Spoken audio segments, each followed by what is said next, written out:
Watching 2 News at 6, we're following breaking news off the top of the show. Utah's newest wildfire, and it's forcing campsite evacuations in the High Uintas. As many as 50 firefighters now working to bring this fire under control. So far, the Beulah Fire is burning between 400 and 500 acres. Winds are strong, they're erratic, and at this point, no containment. This is happening not far from the Christmas Meadows area, about 25 miles south of Evanston. If you know where the Mirror Lake Highway is, that's the area.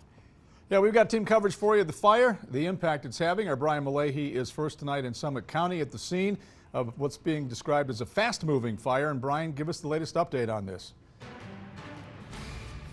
How did the fire start up there in the wilderness near Forest Service land? A fire spokeswoman suggests the circumstances will trigger an investigation. This may fuel speculation the fire was caused by somebody, whether intentionally or not. Did you notice any lightning in this area? No, we had cloud cover last night, but there wasn't any lightning or any weather to speak of. We've been working with DPS to identify there's no one in immediate danger at this time, and continuing to monitor the status of the fire as it grows and changes. Close to 100 campers were told voluntarily evacuated. The woman we spoke to earlier, Summer Florence, said she was blocked from getting back to her camp. At one point, she felt that the choppers, the firefighting choppers, would make quick work of this fire. But at least at this point, despite best efforts, it doesn't seem to have happened. In eastern Utah, south of Evanston, Brian Malahy, KUTV 2 News. All right, Brian, thank you very much. Strong wind and hot temperatures making things not very easy for firefighters. Meteorologist Chase Thomason with more on how the weather is impacting this firefight. Yeah, in the High Uintas, I've been looking at some of those stations. We had winds gusting over 30 miles per hour, humidity down to about 10%. So it's very dry out there. Recipe for critical fire danger across a good chunk of the state, especially eastern, central, and southern Utah, with an elevated risk here in northern Utah.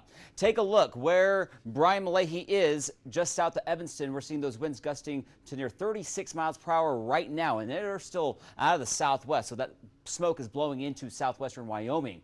Those wind speeds will stay high until about the sunset time frame. That's when they'll relax a little bit, but it's all ahead of a cold front that is going to be sweeping through the northern half of the state tonight and into tomorrow morning. Right now, those winds are out of the southwest, but those winds are going to change direction behind the front out of the west to northwest. So that could actually change things just a bit with that new wildfire.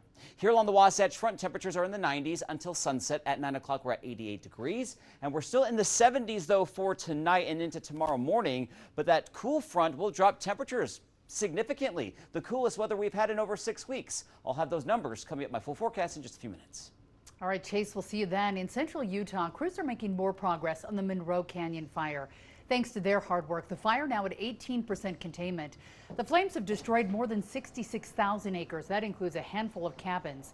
Right now, there are 1,300 first responders on the front lines from all across the country. There have been 732 wildfires this summer alone, including 5 new ones within the last 24 hours. In all, these fires have burned more than 143,000 acres. Investigators say 513 of them were human-caused. The largest fire of the season, still the Monroe Canyon fire burning in central Utah. Brian Schnee continuing our wildfire team coverage tonight. Brian, you recently spoke with the CEO of a major company involved in aerial firefighting. And what did he tell you about their involvement here in the state of Utah?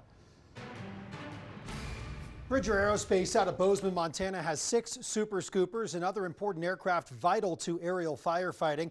You've likely seen them scooping from a reservoir, dropping water directly onto a fire. They've played a huge role in the Monroe Canyon fire and responding to new wildfire starts while they've been in Utah.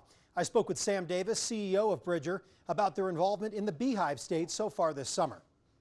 Need about an open mile of water to scoop, and they take about 10 to 12 seconds to fill up 1,400-gallon tanks.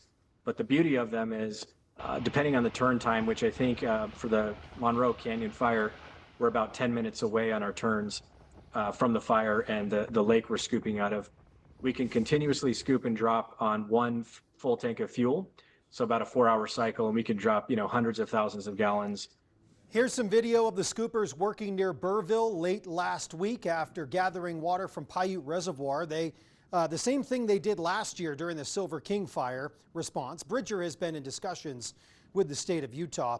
We'll go in depth on this tonight at 7 on Arc Salt Lake, also learning more about their capabilities and what makes this aircraft so unique. It's tonight on KJAZ. KUTV.com, the 2 News mobile app, Facebook, and YouTube. We'll see you in a few.